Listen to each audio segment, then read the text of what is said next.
afternoon, everybody. Today we will begin with the panel discussion for Infrastructure Africa, which is the breakaway session entitled Innovation as a New Driver for Growth in Africa.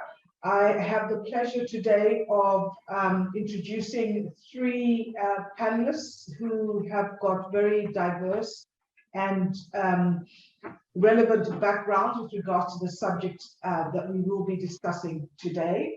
The three panelists are Zingisa Matloba, Guy Harris, and Shireen Govinda. We will have them introduce themselves individually. By way of background, my name is Shibani Evans. I head up an organization called the South African Electrotechnical Export Council, which is a public-private partnership between the Department of Trade, Industry and Competition and the private sector in the electrotechnical space, which covers ICT, telecommunications, electronics, and energy and power. So that particular sector obviously talks very strongly into the topic that we will be discussing today. I also co-chair a grouping of export councils, which is called the Engineering and Technology Grouping of Export Councils. And the mandate of that particular grouping is to see how we can increase the participation of African private sector businesses in the implementation and rollout of Africa's infrastructure over the next few years. We are aware that there is a huge infrastructure gap on the continent, and there is a need to build that. Our intent is that we ensure that Africans are very heavily involved in the build of the infrastructure. Most importantly, though, I think, which is more relevant to today, is to have an understanding of how involved are Africans in terms of the development of the type of infrastructure that we need, not just for today, but for the coming years, and particularly bearing in mind the new technologies that we will need to ensure that we involve in our builds of infrastructure.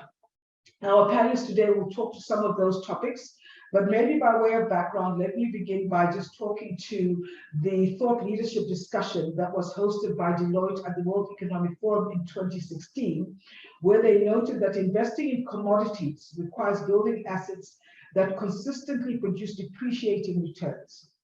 A mine may bring economic prosperity with resultant socio-economic upliftment to a region for a generation or two, but will eventually reach the end of its life cycle. Conversely, an investment in innovation has the potential to yield consistently appreciating returns over both short and long terms. Therefore, investing in education, healthcare, and technology that improves people's working experience will result in healthier, more productive, and more innovative populations. That was the statement that was made then.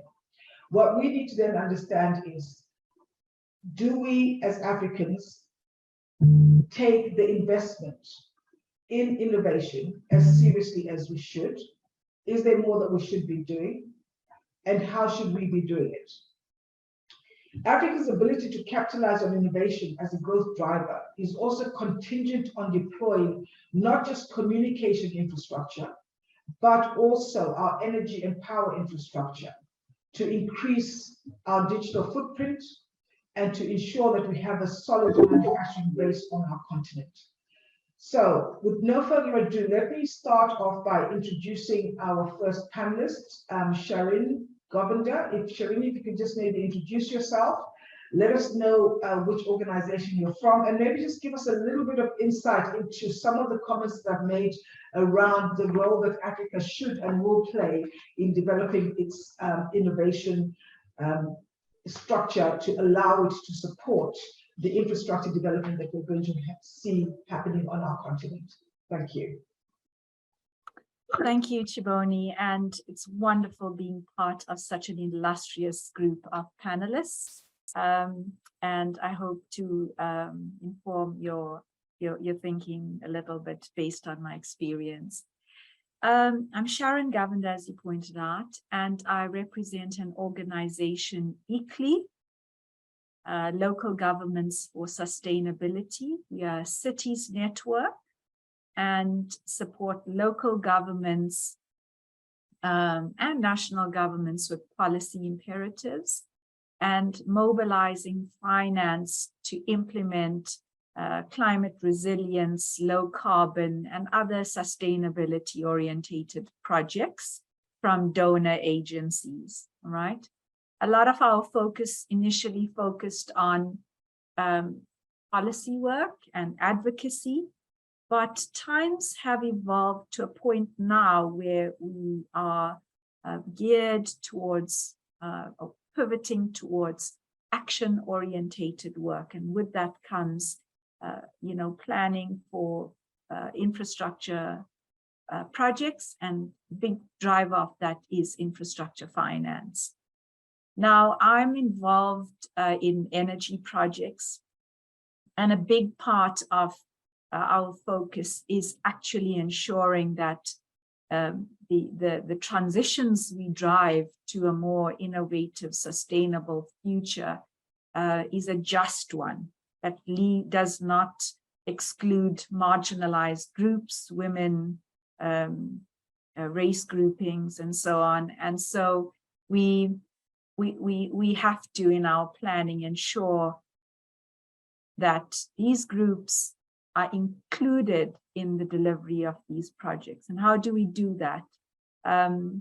We do that through focusing on upskilling, focusing on jobs and innovative landscapes that will be inclusive. And this can be quite a sensitive space to navigate, particularly where livelihoods and jobs are at stake. And through our work in Kenya, Uganda, Rwanda, and even South Africa, we've tried to use multi-level governance approaches to ensuring that the different layers of society buy into this low carbon future. And we believe that is possible. And of course, with that comes a lot of advocacy and having a mediator between government, the private sector, civil society, and labor groupings. Thanks, Chiboni. Thanks, Shireen. I will come back to the point that you made around ensuring a just energy transition, because I think one of the other items we need to look at and discuss in panels such as these is how do we bring and articulate an African perspective to global themes that are being formulated, but we as Africans need to ensure that the view taken on this by Africans is also heard.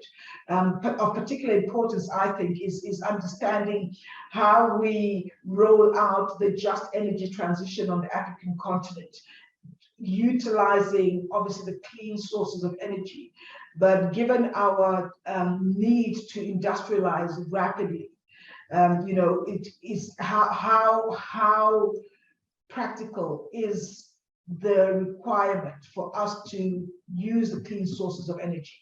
I note that as well at this point in time in the world where even some of the developed economies, due to other reasons, are going back to fossil fuels. So, talking to Africans about utilizing the cleaner sources, and that's where the financing goes towards, and yet we know that we have got cheaper, not so clean sources of energy that we could utilize to industrialize rapidly. Just how do we manage that particular dynamic? Something that I'd like us to maybe discuss further on in our discussion today. And how do we use innovation to actually even clean up our sources of energy? And what are African young students in universities and so on looking at? What do we do to utilize our natural resources, and how do is there new innovation that we can think about to drive the use of those existing natural resources that we have? So let me move on then to Zingisa, and talk perhaps to, whilst you introduce yourself, but also to talk to the need for us to develop innovation, but also to look at developing sustainable ways of building our infrastructure. And I know that's an area where you're quite strong on. And so I'll let you go ahead, Zingisa, and introduce yourself. Thank you. Afternoon, everybody. It's a great pleasure to be part of this conversation, which is so critical at this time in not just South Africa's growth journey, but the continent. It couldn't have come at a better time. My name is Zingisa Mutloba. I am the founder and MD of Alchemy Africa, which provides advisory, which focuses on advisory services in the ESG space and other non-financial factors that underpin sustainable economic development.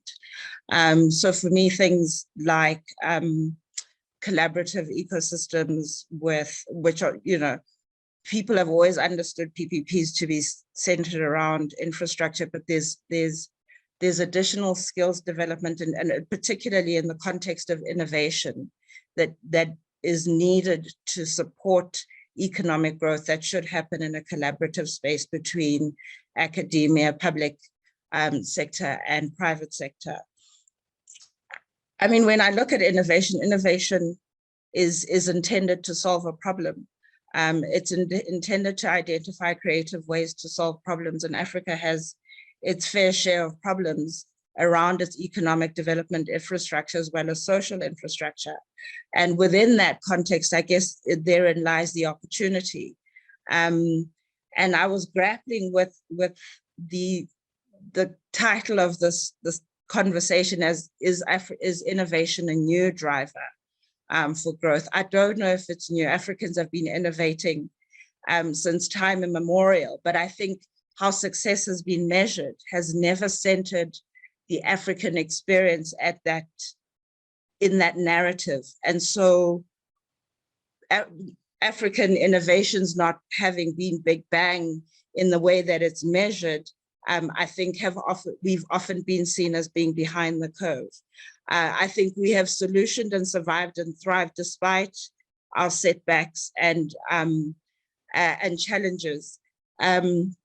I'm a qualified lawyer by training and spent a good 10 years in a variety of PPP, public project finance and infrastructure spaces in energy, railroad, and automotive.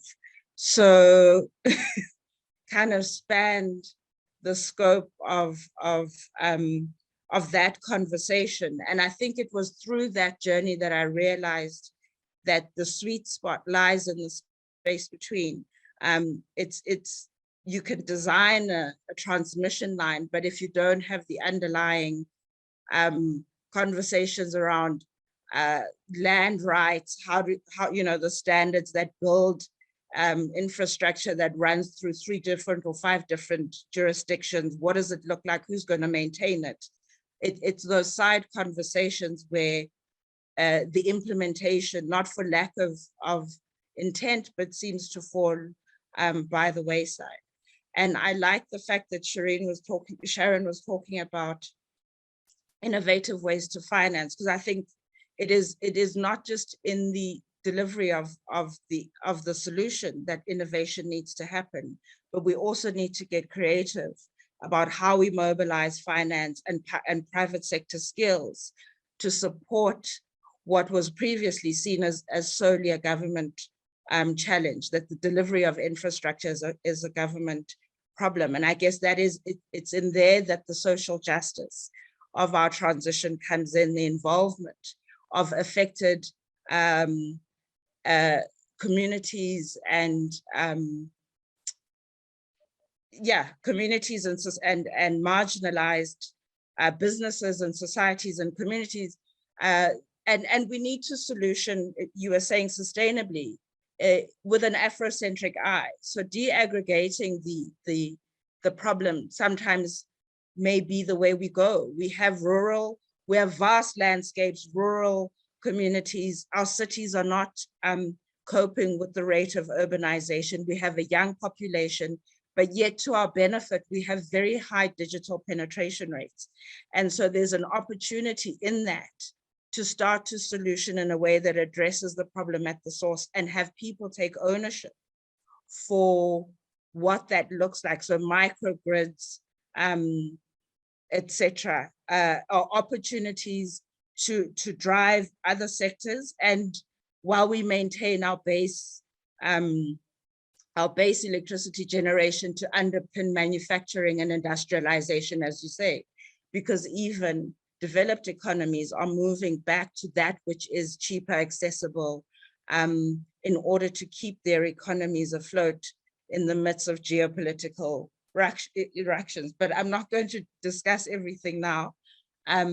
So thank you for that opportunity to introduce the topic. I'm hoping we'll have a very lively discussion going forward. Well, thank you for that, Zigisa. I think what you've done there is bring in quite a few items that we will need to unpack and interrogate further. And really, you've stoked the need for us to discuss some things at quite some length. But maybe to just quickly just highlight a couple of things that I have mentioned, which I just want to bring to everybody's attention. I love the way that you said that we need to create solutions that are sustainable, but with an Afrocentric eye. I think that's an extremely important point, and one that we should, as Africans, be discussing more and more. Have we got the Afrocentric lens? Have we got the African voice being heard in solutions as they are being developed and designed? We can no longer sit and watch the solutions being made for us. We need to be part and parcel of the creation of the solutions. And I think the other important point that you raised, which I think is quite interesting and we need to discuss further, is the change of mindset from one where it is felt that government should be the one that delivers the infrastructure that we need on the continent, and then saying we now need to start engaging public sector, so private sector, civil society, communities in terms of the delivery of that infrastructure. That's quite a different way of thinking around what we need for our continent and how that infrastructure will then be delivered outside of government or in collaboration with government. An interesting thing to discuss, and I think something that we should actually take on further later on in the discussion. I would like to now introduce Guy Harris to the panel, and maybe Guy, you can, given your background, maybe talk to us around the sort of educational framework that we need to put in place to ensure that we can continually innovate as Africans on the African continent. And just bringing back a point that Zingi mentioned, that we have got a very young and youthful population, and we should therefore be taking advantage of that population. And how do we educate that population to make sure that the way in which they think and the mindset that they have is one that will assist us in growing the continent economically and building the infrastructure that we need in the way that we need it as Africans. So I'll hand over to you, guys. Thank you very much. And firstly, let me apologize. I'm suffering from lingering bronchitis, which I hope will be over by the time this is broadcast live on the 17th of August. Given that introduction, I'm not quite sure why you've got an old person on this panel rather than a young person. But let me say that I'm young at heart, and my granddaughters keep me that way. And secondly, let me say that I'm very, very positive about the outlook for Africa. I had the opportunity to stay in North America in the early 80s and chose to come back to Africa because it's our home. It's really has the opportunity, and Africa is rising, and Africa is the future. Every other big economy in the world is declining in terms of age. Maybe Africa hasn't sorted out all of its growth problems, but the African people are very, very innovative and find a way to go around things. There are three things that I think are important. As you say, the one is education, and I'll deal with that. The second is commercialization. There are a lot of innovations that are in African heads or African garages or African kraals that are not going to see the light of the market, where they're going to be tested in terms of their future viability, for two reasons. One is the lack of access to capital, and the African inventor not wanting to dilute. And the second thing is there is a history of big organizations and, dare I say it, old colonial powers stealing South African or African innovations and making it their own. I'd say to people, don't worry about that. As long as you can be first to market, you're going to be able to outpace the other competitors. So I'm not a big supporter of IP protection. But the third area is in the impact investing. We need to invest not just for return. So the African innovator needs to ask himself or herself the question, how many other jobs can I create to give other people the opportunity that I've been able to develop? So let me go through those three areas. The first area in terms of education, it all starts with early childhood development. And it's not just because all of my granddaughters are under 10 years old that I'm very focused on early childhood development. But I believe that's where a lot of education goes wrong. And it doesn't have to be highfalutin Montessori. It can be just basic education and the development of the soft skills. And hopefully there's a slide on what I mean by those soft skills. The second thing is the maths education, because that's critical. The world is getting far more complex, and yes, we can get by with basic maths, but the complex algorithms, we need that more advanced maths. And as the world gets more complex, Africa's got to keep up with it until it can set the space. And moving on beyond education, the importance of commercializing. It's, as I say, the Africans by nature are very innovative because we've had to be.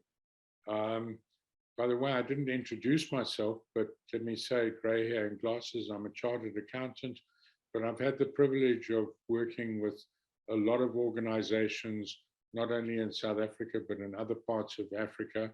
And I've worked for what I call an Africa giant for 20 years, an organization that has been able to take on the world big players in the yellow metal business.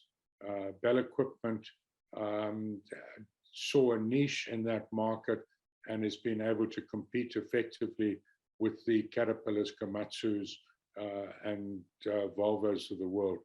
And that's all comes from one person in Zululand starting something on a farm. That organization now employs 4,500 people. It's been able to have at various stages strategic alliances with the likes of John Deere, Liebherr, Hitachi, etc. So it's been a true global player. So we need to develop more global brands out of Africa, such as Bell Equipment. Most people in the industry think that Bell is North American. It's very much rooted in Africa, and that gave it the competitive advantage.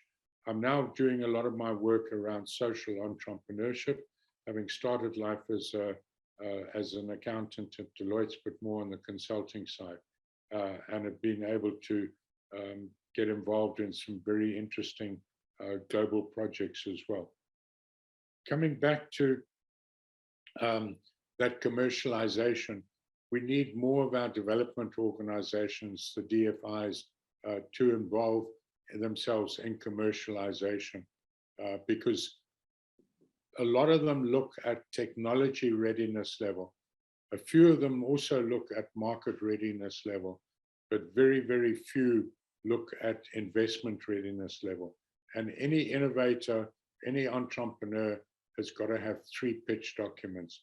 The one to attract investors or funders, the one to attract customers, and the one to attract employees. And it's the people who make the difference in any organization. And if your organization can't cement its innovative advantage by attracting the right people, then you're going to start on a decline. And then, as I said, focusing around impact investing and impact development. So I'm a little bit concerned. I know a lot of the solar companies have got to do social and labor plans in the areas where they put renewables, but unfortunately, big business has a tendency to tick the box, and we really need to move beyond that into the holistic development of the mine, of the renewable energy space, etc. And I think that we can look very much at impact investing type initiatives, ESG type of initiatives around environmental, societal, and governance. Because let's face it, Africa has not covered ourselves in glory often when it's come to governance, and that's throughout. And unfortunately, it's the North that sets the scoreboard still. And if you're out on governance, you're out of the game. Governance is a ticket to the game. So I'm very, very positive about Africa. I'm very, very positive about the growth of Africa.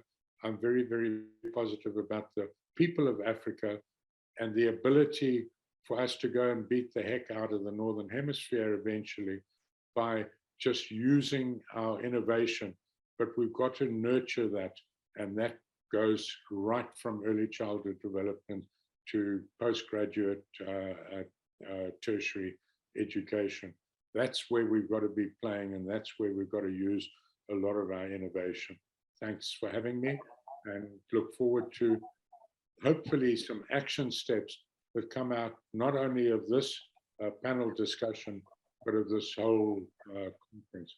Because otherwise it's just going to be a talk shop, a yak, and we know very much at the southern tip of Africa the dangers of too much planning and too little execution. So let's say, what are the things that we individually and collectively can do to action innovation as a new driver of growth in Africa? Thanks for having me. Thank you very much, Guy.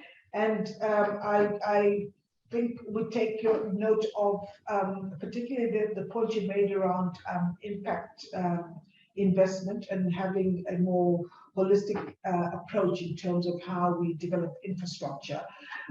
Most importantly, I think from my side, what I take from the initial inputs is how do we nurture innovation within the African context, specifically you're pointing towards the educational framework that we establish. Given the example you gave with Bell, I think that there's also a need for us not just to nurture, but to also showcase, because one of the ways to teach is to actually show people what you've actually done already. And I think what we fail to do quite often as Africans is to showcase what we have got already as innovation. And that's one of the spaces that I sit in terms of the work we do with the Department of Trade, Industry and Competition to showcase South Africa's competencies to the rest of the world. So I hear your point around the North setting the tone and the benchmark and so on, but I do believe that the way in which we're doing business is also changing somewhat, and Africa is beginning to articulate more and more the tone that should be set and how it should be set. and dare I say, even finding the financial resources to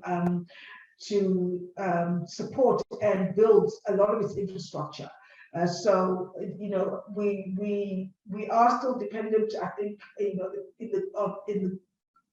on global investment, but there is a lot that we can do as well internally. And I think that one of the things that we need to also start doing is seeing how do we again realign our thinking. A lot of what we're going to be doing, I think, in the next few years as Africans, and have been doing the past few years, has been to recalibrate and realign our thinking and say, you know what, we've actually got what we need to turn this continent around.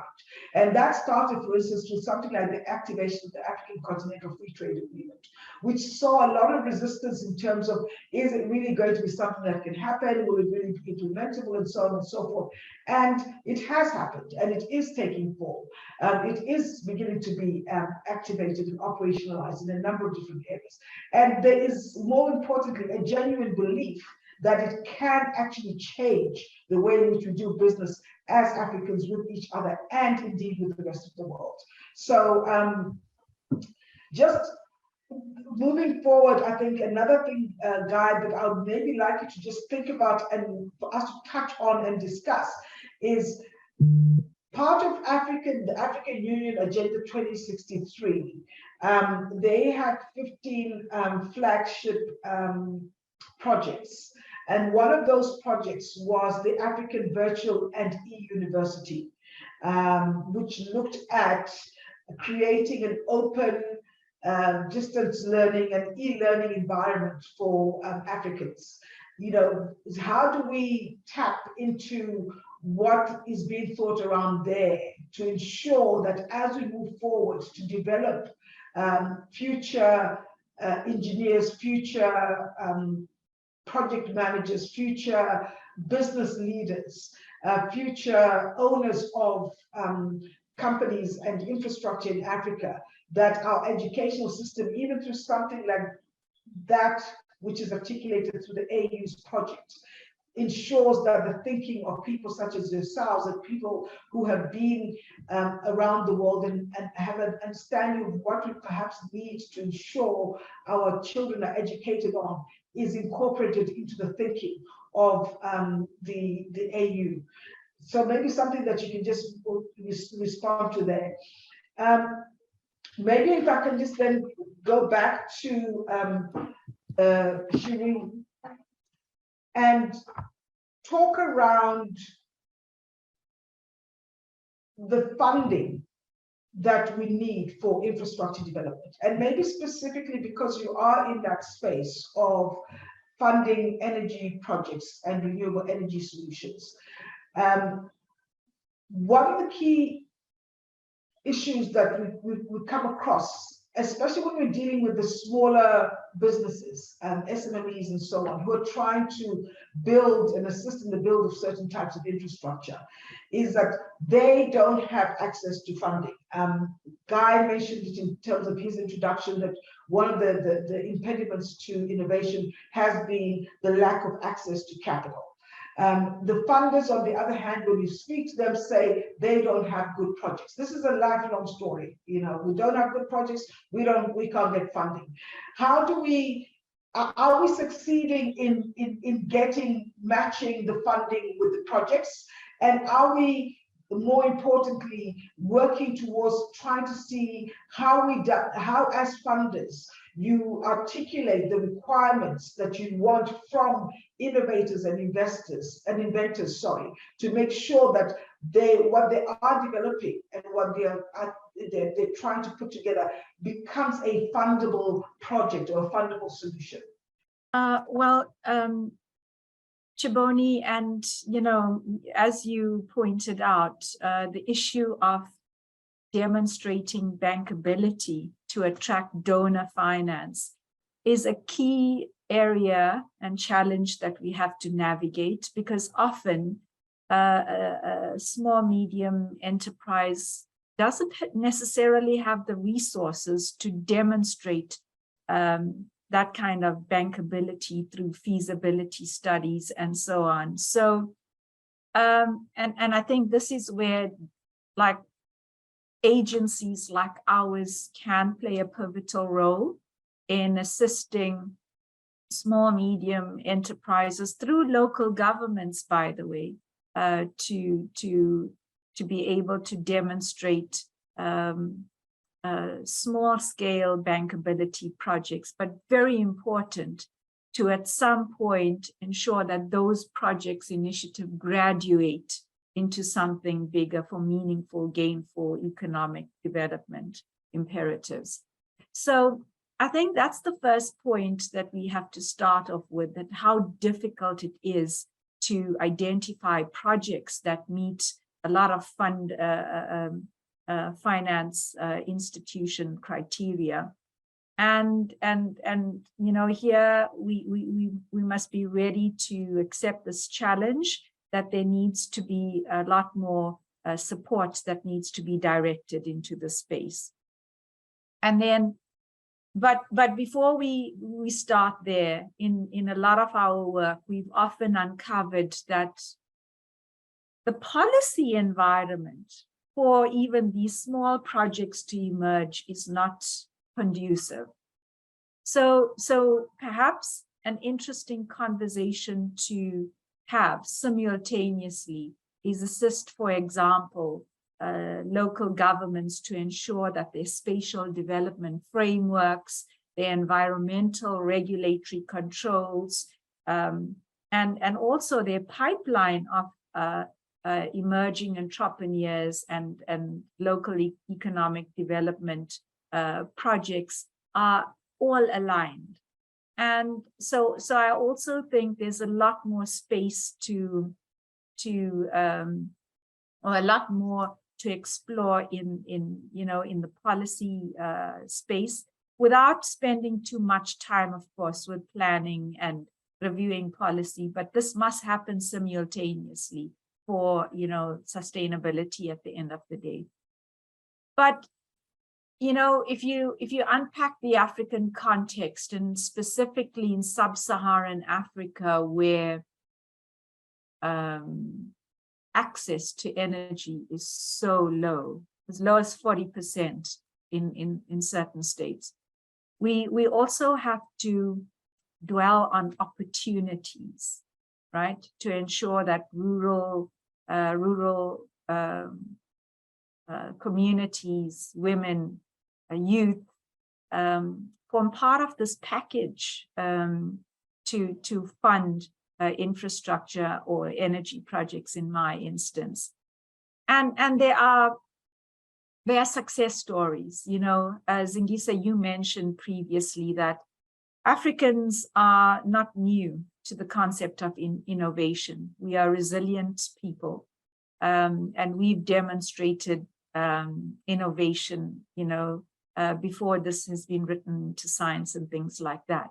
So we've found that there are increasingly low-hanging fruit, and we shouldn't use this term loosely, in creating nature-based solutions and linking, of course, finding a nexus and linking with providing clean energy solutions and so on.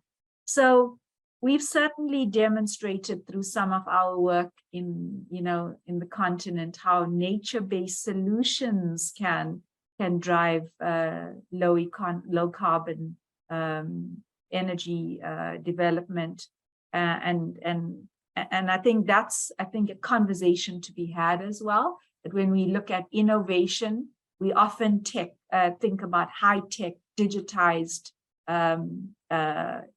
outputs, and maybe it's time in the way we define economic development as well, that we factor in ecology a lot more, an ecosystem, and that and working within that ceiling.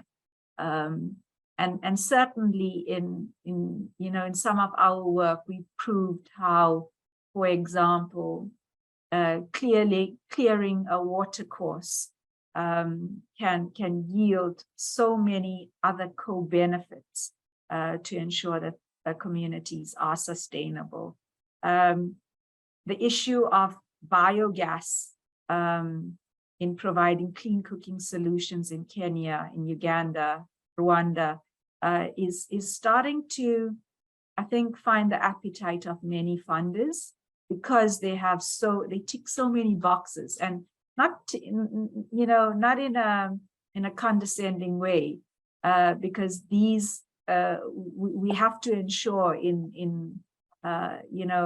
that we design projects such that they meet like goals like the Agenda 63, the Sustainable Development Goals, and so on.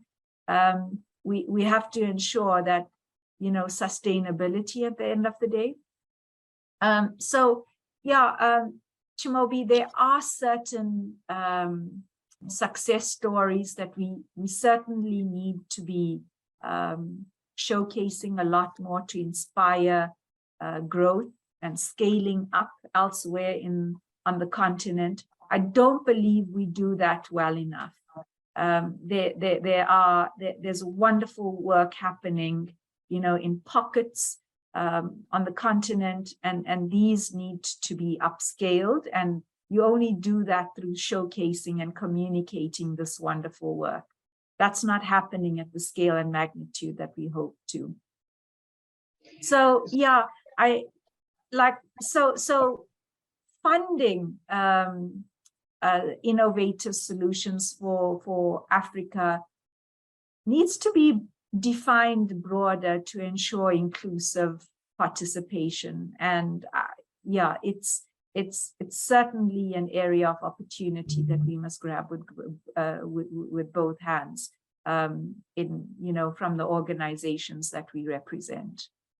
And I'll come to you in a minute, Zingi, and perhaps just also ask the question: do you think that we're doing enough as Africans to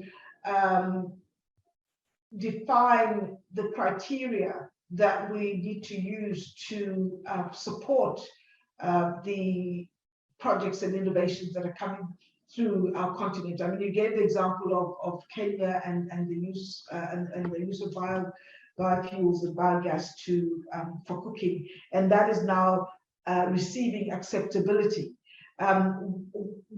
Why did we start at the point where we needed to receive acceptability instead of trying to promote the fact that, this is how we understand the context here, and this is how we believe we should find the criteria by which we should be supported.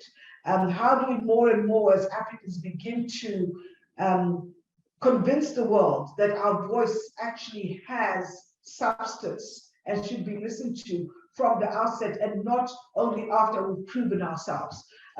Just a point that I think maybe I'm asking how we do it. Maybe you might have some inputs. Zingi, I'll ask you, because I saw you raising your hand and wanted to input here. So a lot of what, thank you for that. A lot of what Sharon said and what you said earlier, I think resonated with me, and something Guy touched on.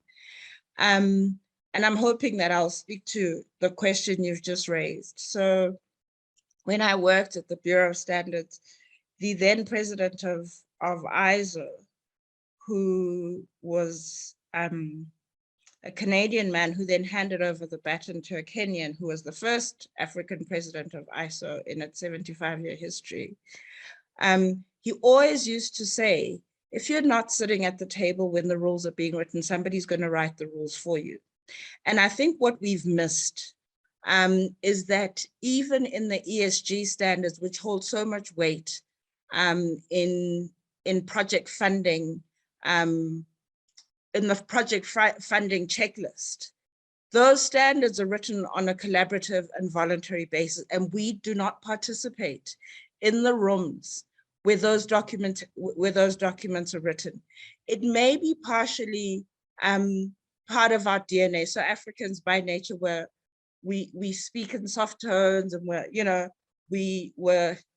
not loud and proud about the things we've done, and I'm seeing a change in how that is happening. We are centering ourselves in our own story because we realize the narrative has not centered the African experience. And so the people who are providing funding coming from European DFIs don't have the experience and the lens to properly assess what a sustainable impact solution in a rural Kenyan village looks like. It's not something they can relate to. And if we're not speaking to it with confidence and with pride and with showcasing the success factors, we tend to then shoot ourselves in the foot. And I think it's in this collaborative. So in my introduction, I was talking about the definition of what successful innovation looks like has not been packaged in the manner that we've delivered. And we've delivered a lot of success. And that's a problem. And then Sharon touched on something that, as my legal mind gives me endless nights of no sleep, is the policy and governance framework, right? Which has hampered and hindered us. But I think what we've also done in the process over the last 3 decades or so is really gutted out some of the skills within those spaces that have control over the policy and governance framework. And so they are no longer able to assess. So our governance needs private sector input in order to re-steer it. There's a leadership gap, and that's across the continent, right?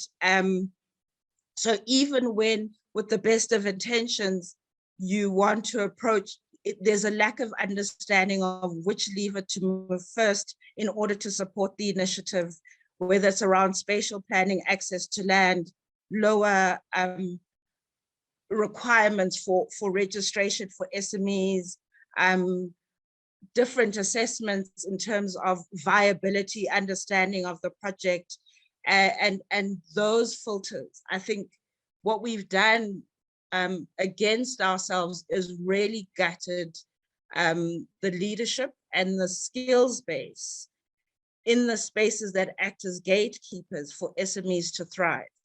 And so we need to push through through these conversations, in this collaboration, in the ability to innovate in spaces where innovation can go unregulated. So academia, research institutions, where large corporates who have the budgets to fund R&D can then partner in a space that says, let's test it, let's take it to, and let's, I've seen in some European markets where they work in the standards body, develop the standards as the innovation happens so that they get first mover advantage.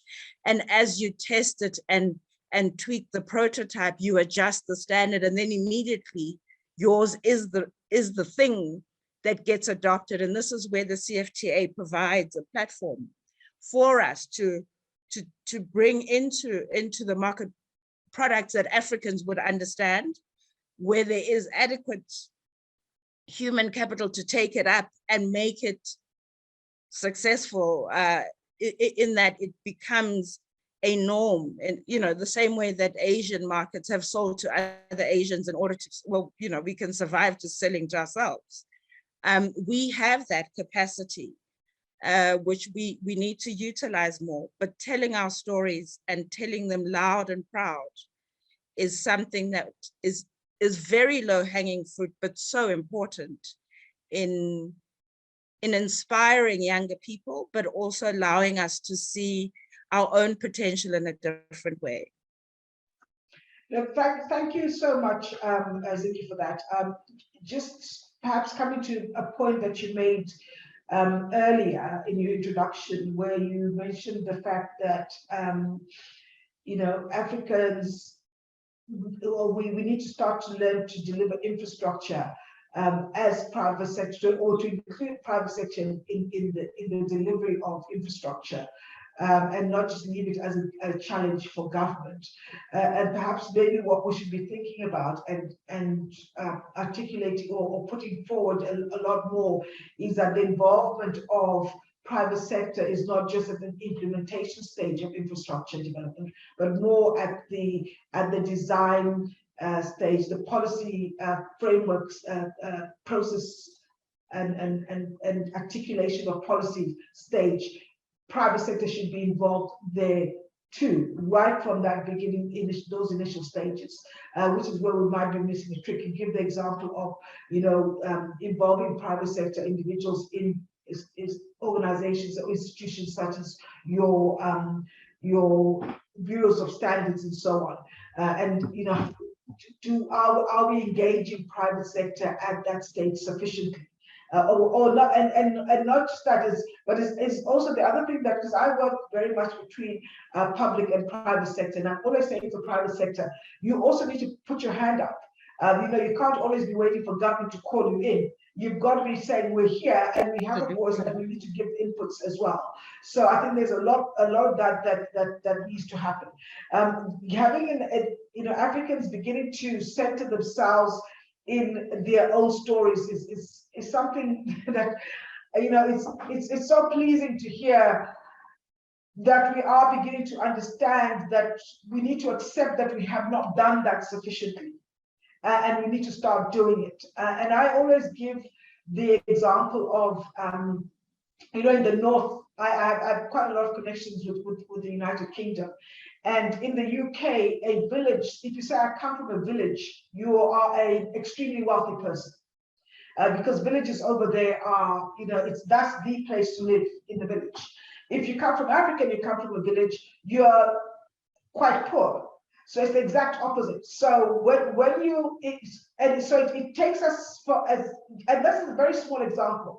As an African, you need to start already at the table when you're talking to the people that are developing the solutions and so on, explaining, those who haven't traveled and those that don't understand, that the village atmosphere we're talking about is quite different from the village that you are accustomed to. And those are things that have actually held us back over the years, because we've not quite been there to tell the story in the way that it needs to be told, to help us in the way that we need to be helped. Guy, I see you are back. Are you able to talk and give us some of your inputs in terms of what has been discussed so far before we move on to the next stage? Because we will start to close down a little bit now as well. Yeah, apologies for my different background, and I hope I don't end up in a coughing fit, but I've found it very, very interesting. One plea when we talk about the virtual university, let's make it a virtual TVET college, because it's those hard skills that are taught at vocational education that are often, and in fact, when I spoke about Bell, Irvin Bell and his three sons were not university educated. They were technical college educated people. So you don't have to have the academic criteria, but we don't have to stand back. We recognize that the rest of the world makes the rules. We've got to find a way to use those rules to our advantage until we can set the rules for the game. I look forward to watching Banyana in the World Cup, and not just in the Africa-ruled contests there. In the area of TVET colleges, there's a thing called the World Skills Program, where countries go and benchmark themselves. And unfortunately, South Africa is not doing well there, because TVET college education is the stepchild of tertiary education. And we need to get entrepreneurship education through from early childhood development, through basic education, through tertiary education, and ongoing. I think that there's a lot of support that we can leverage from the Northern Hemisphere. The American African Growth and Opportunity Act is far more advantageous for Africa than the European Common Agricultural Policy. So let's make sure that we're using that to our maximum advantage. So I remain very positive about African innovation as a driver of growth in Africa, and bringing African innovations to the world. Thanks for letting me be a participant today. Thank you, Guy. So maybe we can also just have concluding remarks from others. Zingi, I just wanted to also note your statement around the title of this discussion being innovation is a new driver of growth in Africa, and totally agree that innovation is not new to Africa. I think perhaps the way that the topic was titled, the emphasis wasn't quite the way it should have been. I think what we were trying to get to was to have an understanding that innovation has to be thought of as a driver for growth, because normally when you talk about the drivers for economic growth, you're talking about manufacturing, you're talking about industrialization, and attracting foreign direct investment. So it was a new way of looking at what else can we use to drive growth on the African continent, and can innovation be that tool that we use to drive growth on the African continent? So given that you've spoken to a number of very, very important items.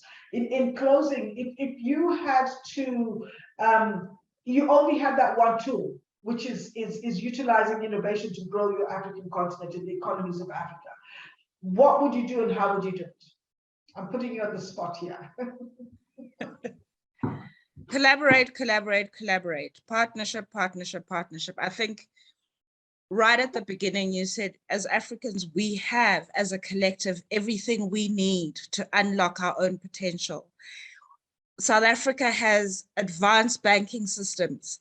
Other countries have, the East Africa has high-tech payments. We just need to bring together all that we have and start to find the synergies around what you bring to. No one individual can have a monopoly on the answer to the problem. And I think it is in our collective power.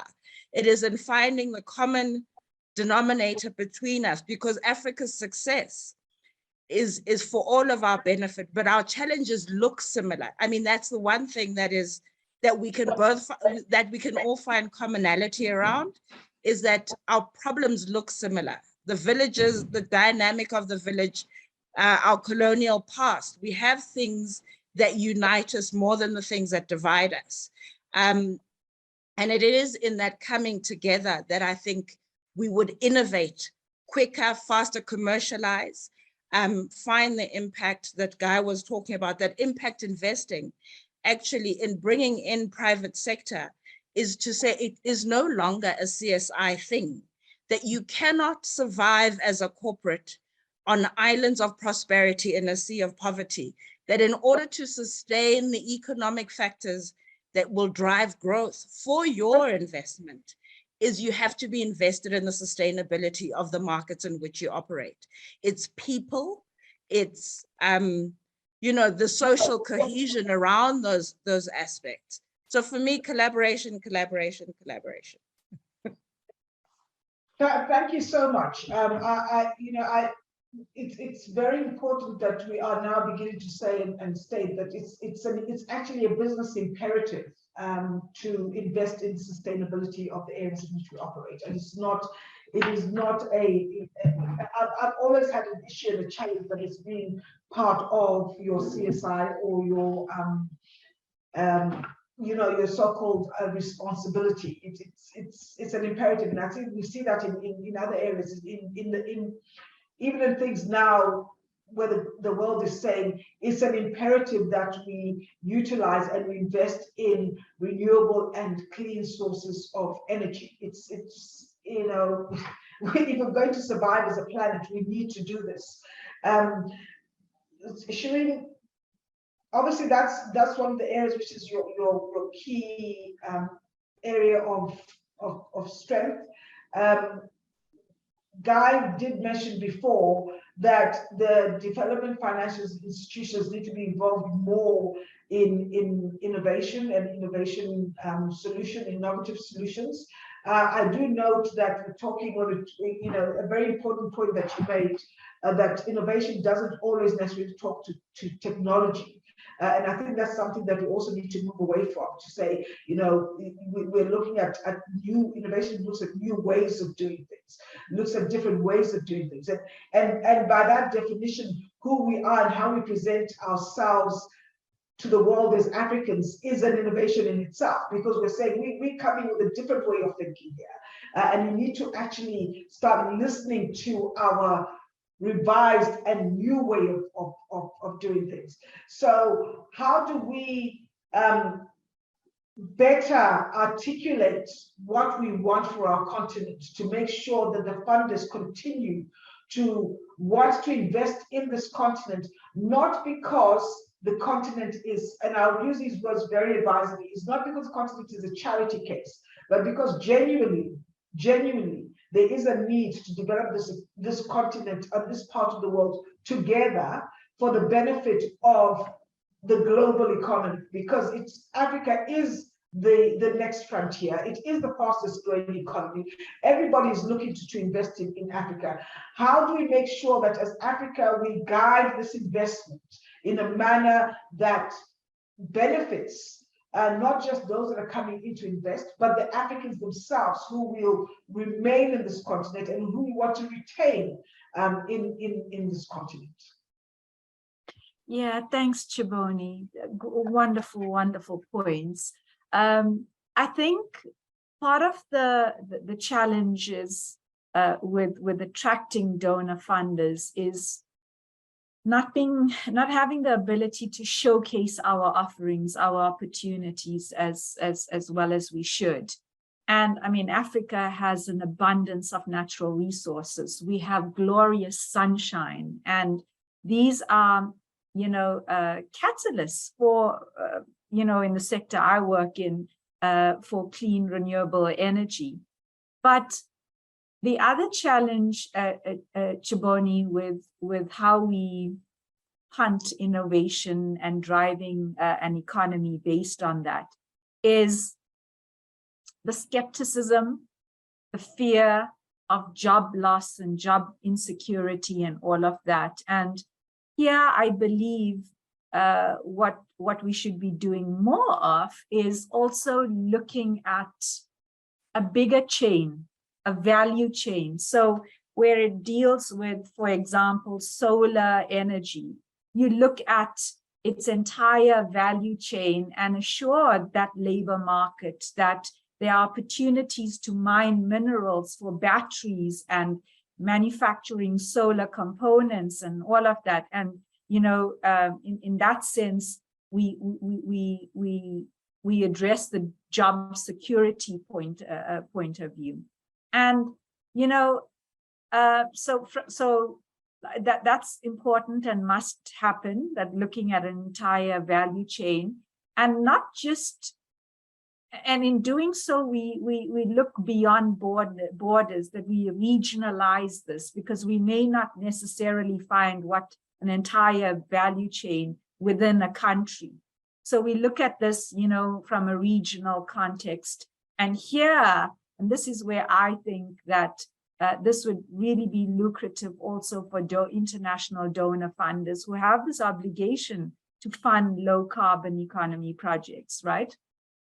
If we look at, regionalizing value propositions for low carbon projects, and it could be like something as a concept like manufacturing lithium from, a certain part on the sub-Saharan continent to manufacture. So these free trade agreements must happen simultaneously. So I think, together we can do a lot more. I also believe we need to start looking beyond countries within Africa to reach out to our international donor funders, if we are looking there. But I also believe that there's enough finance on the continent to fund these projects. We need not look beyond our borders. Thank you very much, Chiboni. No, thank you to you all, to all the panelists.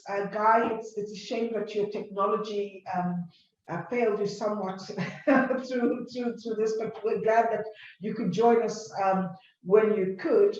I think to perhaps just wrap up in terms of my thanks is to just touch on some of the key items that we've spoken about. Guy did say, let's not just let this be a talk shop. but walk away with some takeaways and takeouts that we might be able to move forward and take into other areas and other platforms to promote Africa and the investment that we need and the infrastructure that we need to build. The one thing that we mentioned was to see how do we showcase ourselves better as Africans in terms of what we already achieved and innovated. Guy spoke around Bell, which he's had experience with. Zingisa, I think you talked about some of the banking and financial instruments that we have created. I know Kenya created the M-Pesa system, which is quite an innovation, and really we should be spreading that out a lot more.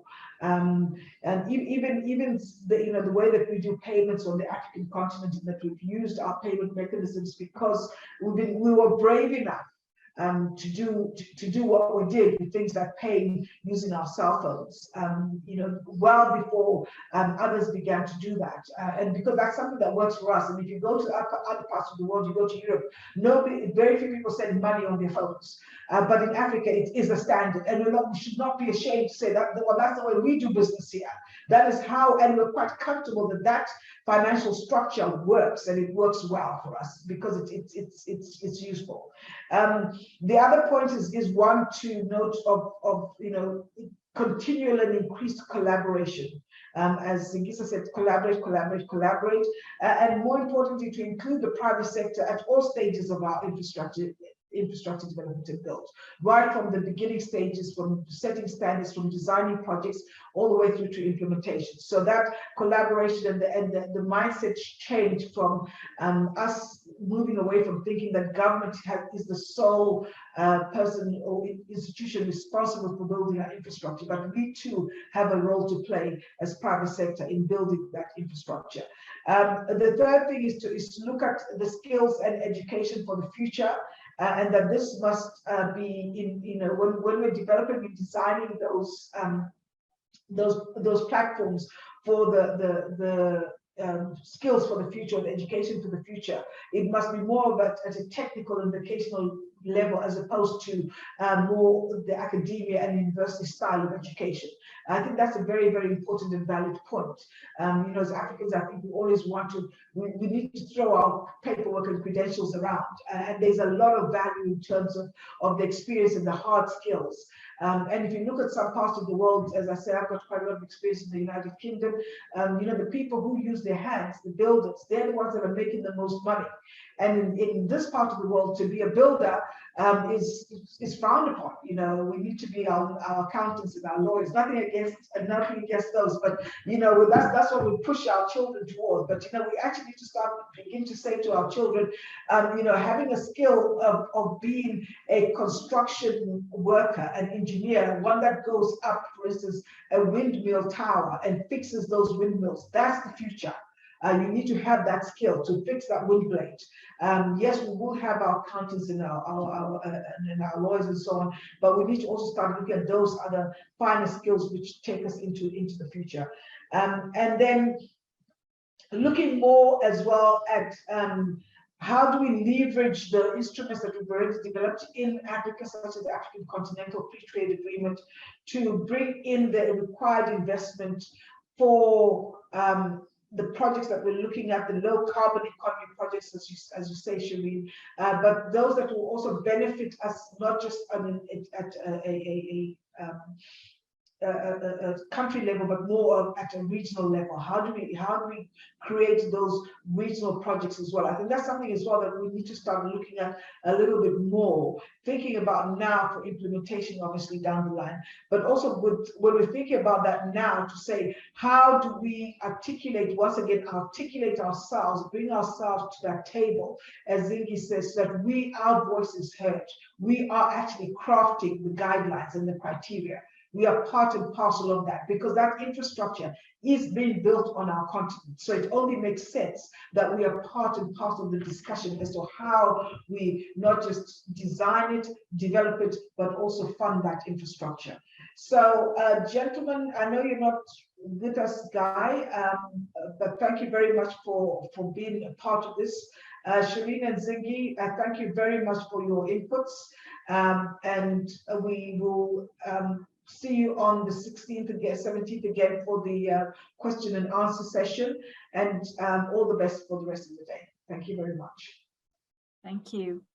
Thank you so much for the conversation. It was really insightful and engaging.